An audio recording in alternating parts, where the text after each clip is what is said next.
Good morning. I did a video a few days ago about Henry Nowak and what happened to him and the police response and the fallout from that. I deleted it in the end because I put it on YouTube and then I deleted it because my wife pointed out that on 3 occasions I'd called him Harry. Now, I don't remember doing that, but obviously I did. Like a knobhead.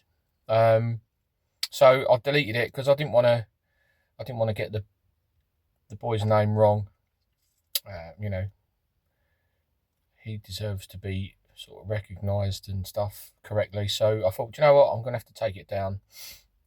So that's what I've done, and here I am. Sunday morning, sat in my van, doing this video again. So, obviously, the suspect, I'm not even going to give him or call him by his name. I'm just going to call him the suspect because he doesn't deserve to be named. So he's doing porridge now. He's inside for murder. Good. And now we've got the fallout of the body-worn footage from the police officers. There's the audio from the call the brother made to the police control room.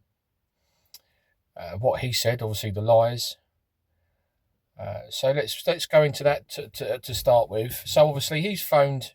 Whatever's happened. Leading up to Henry being stabbed. Now, regardless of whether you insult each other or you have a punch up, it's no excuse to stab someone, is it? It's no excuse to stab someone once, let alone 4 or 5 times.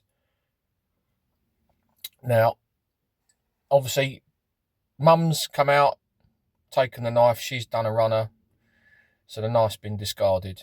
So she's in the frame. Good.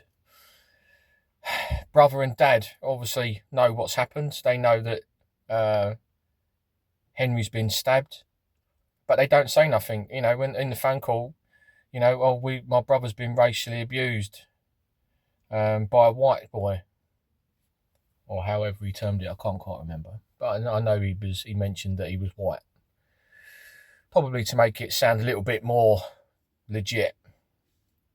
And obviously, he just started on her, so he's punched my brother, etc., etc. He was asked, are there any weapons? No. Have any weapons been seen? No. Is anyone injured? No. No mention of Henry being stabbed. So he's lied. He's lied completely to the control room. Now, the control room will, obviously,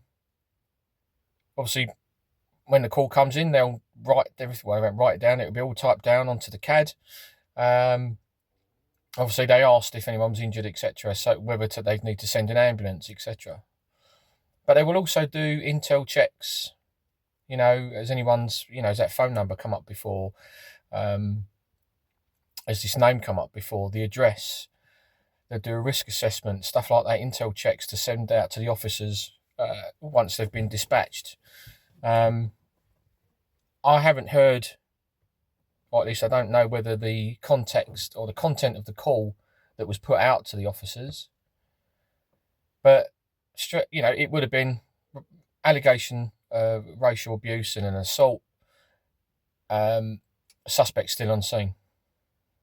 No mention, obviously, that he's been stabbed. So they're going to go there with the frame of mind of, right, okay, we've got a Sikh victim saying that he's been racially abused by a white boy who's still on scene.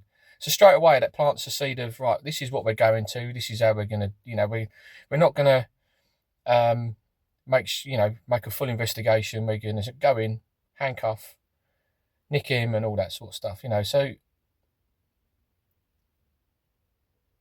why would you go in with that mindset? You would be right, let's get there.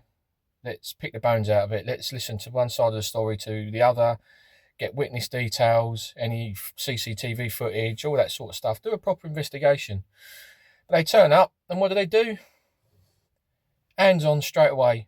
Straight away, you know, he's on the floor, injured, saying that he can't breathe and that he's been stabbed. And they handcuff him straight away. Straight away. There's no, right, let's check him over. Let's ask him where he's been stabbed, what he's been stabbed with. None of that. It was literally just, oh, well, you've been accused of being racist, mate. So we're going to make it look as if we're, well, not make it look as if they did. They did exactly that. They handcuffed him and, you know, to satisfy the needs of the victim rather than Henry's needs. Now he's on the floor saying, I've been stabbed. And then they literally just handcuff him, and the officer says, I don't think you have, mate. It's night time. They've got no torches out.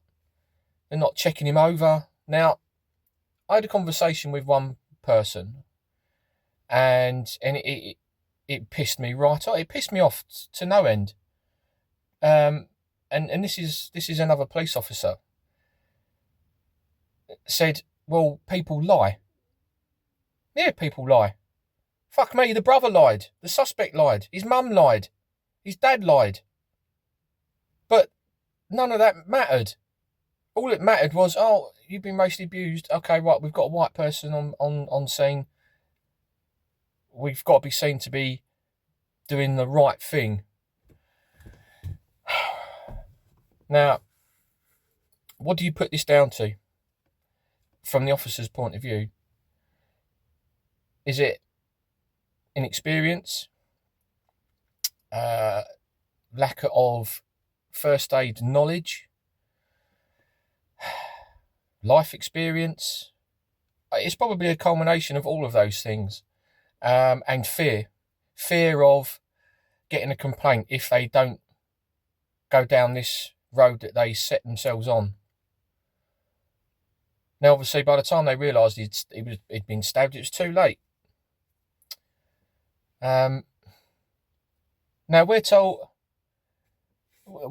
to, I say we, not anymore, for me anyway. Police officers are given very, very good first aid training. Very, very good first aid training. Now, this all came off the back of the Stephen Lawrence inquiry. Because what happened to Stephen Lawrence? Stephen Lawrence was murdered by a group of white boys. Police turn up on scene. Stephen's wearing a thick jacket, been stabbed. They don't know he's been stabbed. I don't think he said he'd been stabbed, but that turned into a massive shitstorm for the police. And hence why, you know, first aid is a massive thing. So there's no excuse. There's no excuse for them to just dismiss what Henry was saying. They should have got down, straight down, skin level, start looking, check him over, get a torch out, have a look, ask him, where have you been stabbed, mate? And then just do a thorough check. That's all it would have taken. Do a thorough check, and you would have found it. There's no excuse for that lack of empathy. You know, we are there to prevent and detect crime without fear or favour, and to preserve life. Now, to me, none of that took place. None of that took place. And this is where policing is going. I know there's been loads of videos and what have you out there already about this sort of stuff, but this is just my point of view, my perspective. Those cops now are going to be dragged over the coals. Will they lose their jobs? Who knows? Should they? Yeah, I think so.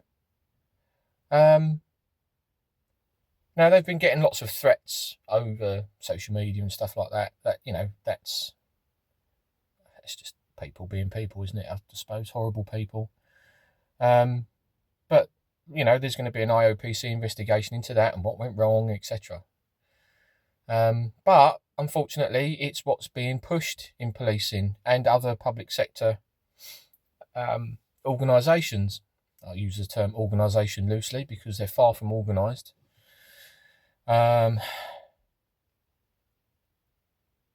But yeah, it's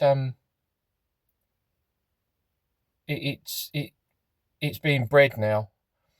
You know, you can't say certain things. People aren't allowed to have nicknames. You know, sort of the life and soul of being in the police is being sucked out through woke politicians, woke people, you know. And unfortunately, this is what it's led to. Police officers have gone to the scene of a stabbing. Well, it was a stabbing, but they didn't treat it as such. They treated it as one thing and one thing only, a racial incident. They had no interest in looking into any other avenues, anything like that. They just went in blindly because they were scared if they didn't deal with it in any other way. Now, their chief constable, I'm sure he's a chief constable, turns around and says, well, you know, it's unfortunate that Henry died, but even if the officers had discovered his wounds, that they wouldn't have been able to do anything to prevent him from dying. What a fucking horrible thing to say. Now, something is better than nothing. Something is better than nothing. Get a bandage on it. You know? Get a tourniquet on it. Whatever. Do what you're there to do. Preserve life. Doesn't matter. You know, it does matter. That's not what... Obviously, it does matter if someone dies. But what matters is that you tried. But this was just blinkered. Right, we've got this one allegation. This is how we're going to go in and deal with it. And, you know, it all went to fucking shit. Because of poor decision making. Poor decision making, lack of experience, lack of knowledge, and fear. So, that's my perspective from it anyway. That's my point of view. That's my point of view. Nobody else's. But I'm not alone. I don't know how many cops out there, ex-cops, got the same opinion. But that's mine. Anyway, I will leave it there. Have a good rest of the weekend. And stay safe out there. Look after each other. Look after yourselves and family, etc. And I will see you on the next video. Take care.